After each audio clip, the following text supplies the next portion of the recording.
নমস্কাৰ বন্ধু বান্ধৱীসকল, আপোনালোক সকলোকে পুনৰবাৰ স্বাগতম জনাইছোঁ পিপি ছাৰৰ ক্লাছলৈ। আগন্তুক আহিবলগীয়া যেনে এডিএৰি বা ডিএলএড পেট এক্সামত আপোনালোকক যাতে ভাল নম্বৰ পাবলৈ সক্ষম হ'ব পাৰে তাৰ বাবে আমি লৈ আহিছোঁ আপোনালোকৰ কাৰণে top 20 test সিৰিজ।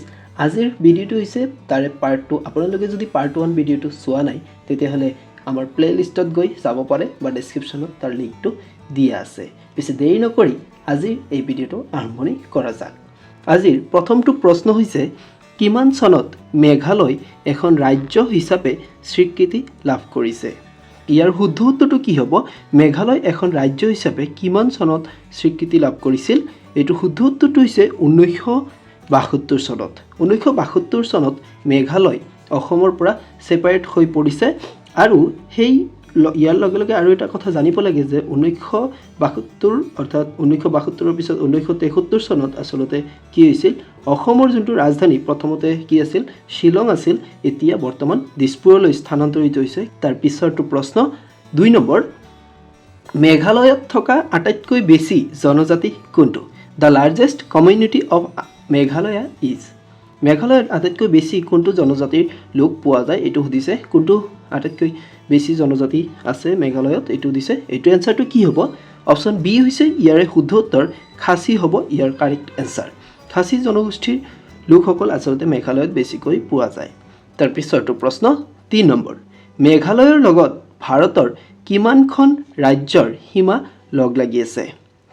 How many Indian states Meghalaya is sharing its border? অৰ্থাৎ মেঘালয়াই নিজৰ বৰ্ডাৰটো কিমানখন ৰাজ্যৰ লগত শ্বেয়াৰ কৰি আছে ভাৰতৰ? এইটোৰ শুদ্ধ উত্তৰটো কি? এইটোৰ শুদ্ধ উত্তৰটো হৈছে অপশ্যন চিটো হৈছে শুদ্ধ উত্তৰ, এখন। অৰ্থাৎ মেঘালয়ে অসমৰ লগতেই নিজৰ ৰাজ্য শ্বেয়াৰ কৰি আছে। আপোনালোকে চিত্ৰটোৰ পৰা দেখা পাইছে যে মেঘালয়ে আচলতে অসমৰ লগত নিজৰ বৰ্ডাৰ শ্বেয়াৰ কৰিছে আৰু বাংলাদেশৰ লগত শ্বেয়াৰ কৰি আছে। বাংলাদেশ যিহেতু ভাৰতৰ বাহিৰত সেইকাৰণে ইয়াৰ কথা অহা নাই। বাংলাদেশ এখন দেশ হয়, ইয়াতে ৰাজ্যৰ কথা সুধিছে তেতিয়া আসাম হ'ব এইটো, আৰু বিদেশী কাণ্ট্ৰিৰ কথা সুধিলে তেতিয়া বাংলাদেশ হ'ব ইয়াৰ শুদ্ধ উত্তৰ। তাৰ পিছৰটো প্ৰশ্ন আহিব 4 নম্বৰ, অসমৰ লগত ভাৰতৰ কিমানখন ৰাজ্যৰ সীমা লগ লাগি আছে? With how many Indian states Assam is sharing its border? অসমৰ লগত কিমানখন ৰাজ্যৰ সীমা লগ লাগি আছে এইটো সুধিছে। অসমৰ লগত কিমানখন ৰাজ্যৰ সীমা লগ লাগি আছে? ছবিটোৰ পৰা তোমালোকে নিশ্চয় দেখা পাইছা। অপশ্যন ডি হৈছে ইয়াৰ শুদ্ধ উত্তৰ। কি আছে ইয়াতে? অসমৰ লগত ৱেষ্ট বেংগল আছে এইটো ছাইডত, তাৰপিছত ত্ৰিপুৰা আছে, মেঘালয় আছে, তাৰপিছত মিজোৰাম আছে, মণিপুৰ, নাগালেণ্ড আৰু অৰুণাচল প্ৰদেশ। এই 7খন ৰাজ্য আচলতে অসমৰ লগত লগ লাগি আছে। তাৰ পিছৰটো প্ৰশ্ন 5 নম্বৰ, 7 ভনীৰ ভিতৰত মাটিকালিৰ দিশৰ পৰা আটাইতকৈ ডাঙৰ ৰাজ্যখনৰ নাম কি? Which is the largest state of India by area among the 7 sisters? এই 7খন ৰাজ্য যে আছে, নৰ্থ ইষ্টৰ ভিতৰত যে 7খন ৰাজ্য পৰে তাৰে ভিতৰত সুধিছে আটাইতকৈ বহল মাটিকালিৰ দিশৰ পৰা আটাইতকৈ ডাঙৰ ৰাজ্যখনৰ নাম কি? এইটোৰ শুদ্ধ উত্তৰটো কি? এইটোৰ শুদ্ধ উত্তৰটো হৈছে অপশ্যন এ, অৰুণাচল প্ৰদেশ হ'ব ইয়াৰ শুদ্ধ উত্তৰ। অৰুণাচল প্ৰদেশ মাটিকালিৰ দিশৰ পৰা নৰ্থ ইষ্টৰ ভিতৰত আটাইতকৈ ডাঙৰ ৰাজ্য। তাৰ পিছৰটো প্ৰশ্ন, অসমে কিমানখন আন্তঃৰাষ্ট্ৰীয় সীমাৰ লগত লগ লাগি আছে? How many international boundary share with Assam? কি যে অসমৰ সীমাৰ লগত কিমানখন আন্তঃৰাষ্ট্ৰীয় সীমা লগ লাগি আছে, অৰ্থাৎ বাহিৰৰ দেশ লগ লাগি আছে? সেইটো হৈছে অপশ্যন বি, শুদ্ধ উত্তৰ 2। আপোনালোকে মোক কমেণ্ট কৰি জনাওক যে আচলতে সেই দুটা কোন দেশ অসমৰ লগত লগ লাগি আছে। তাৰ পিছৰটো প্ৰশ্ন, ছিকিমে ভাৰতৰ কোনখন ৰাজ্যৰ লগত লগ হৈ আছে? Which Indian state share its border with Sikkim? কি হৈছে যে ছিকিমে ভাৰতৰ কোনখন ৰাজ্যৰ লগত লগ লাগি আছে? শুদ্ধ উত্তৰটো কি হ'ব? ইয়াৰ শুদ্ধ উত্তৰটো হৈছে অপশ্যন চি হৈছে শুদ্ধ উত্তৰ, পশ্চিম বংগ। আপোনালোকে ইণ্ডিয়াৰ মেপটোৰ পৰা চাব পাৰিছে যে পশ্চিম বংগৰ লগত কি লগ হৈ আছে? ছিকিমটো লগ হৈ আছে। তাৰ পিছৰটো প্ৰশ্ন 8 নম্বৰ, লোকসভাত অসমৰ কিমানটা আসন আছে? How many seats in Lok Sabha from Assam? লোকসভাত অসমৰ কিমানখন আসন আছে? সেইটো যোৱাকালিৰ ভিডিঅ'টোত মই মক টেষ্টত আপোনালোকক কমেণ্ট কৰি জনাব দিছিলোঁ, কিন্তু কিছুমানে জনাইছে। এইটোৰ শুদ্ধ উত্তৰটো কি হ'ব? এইটোৰ শুদ্ধ উত্তৰটো হৈছে অপশ্যন ডি, 14 হ'ব ইয়াৰ শুদ্ধ উত্তৰ। তাৰ পিছৰটো প্ৰশ্ন, অসমৰ বিধানসভাৰ মুঠ আসনৰ সংখ্যা কিমান? ইয়াৰে শুদ্ধ উত্তৰটো হৈছে অপশ্যন চি এ হৈছে কাৰেক্ট এনচাৰ 126 তাৰ পিছৰটো প্ৰশ্ন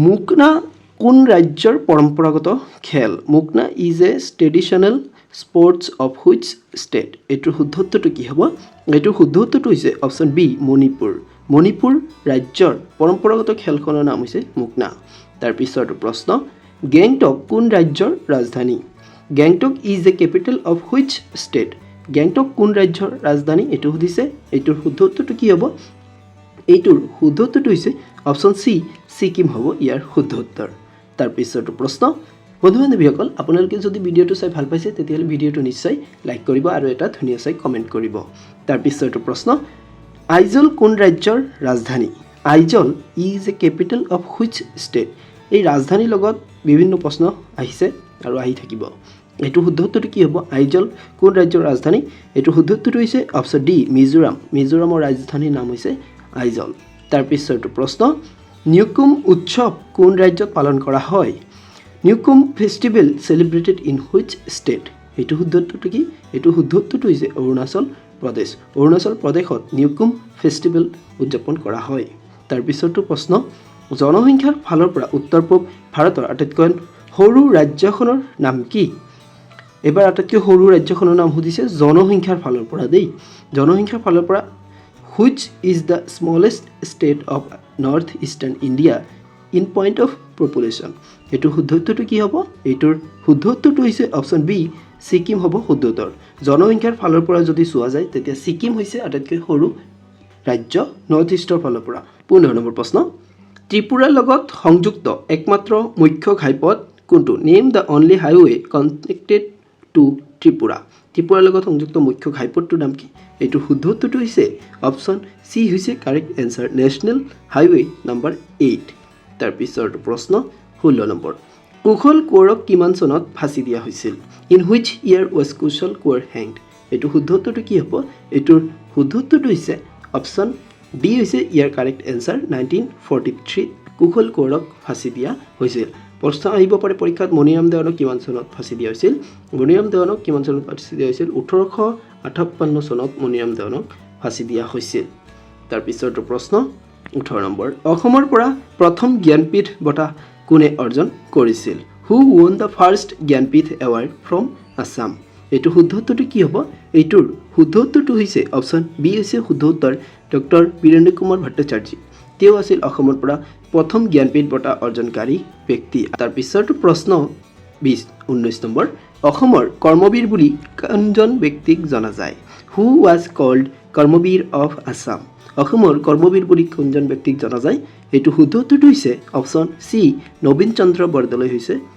ইয়াৰ শুদ্ধ উত্তৰ নবীন চন্দ্ৰ বৰদলৈ তেওঁক অসমৰ কৰ্মবীৰ বুলি জনা যায় তাৰ পিছৰটো প্ৰশ্ন কনকলতা বৰুৱা কিমান তাৰিখে দেশৰ হকে প্ৰাণ ত্যাগ কৰিছিল on which day was Kanaklata Barua martyred এইটো শুদ্ধ উত্তৰটো কি হ'ব কনকলতা বৰুৱা কিমান তাৰিখে শ্বহীদ হৈছিল এইটো শুদ্ধ উত্তৰটো হৈছে অপশ্যন ডি 20 ছেপ্টেম্বৰ 1942 ভাৰত ত্যাগ আন্দোলনৰ সময়ত কনকলতা বৰুৱাই শ্বহীদ হৈছিল আৰু কনকলতা বৰুৱাক কি বুলি জনা যায় বীৰবালা বুলিও জনা যায়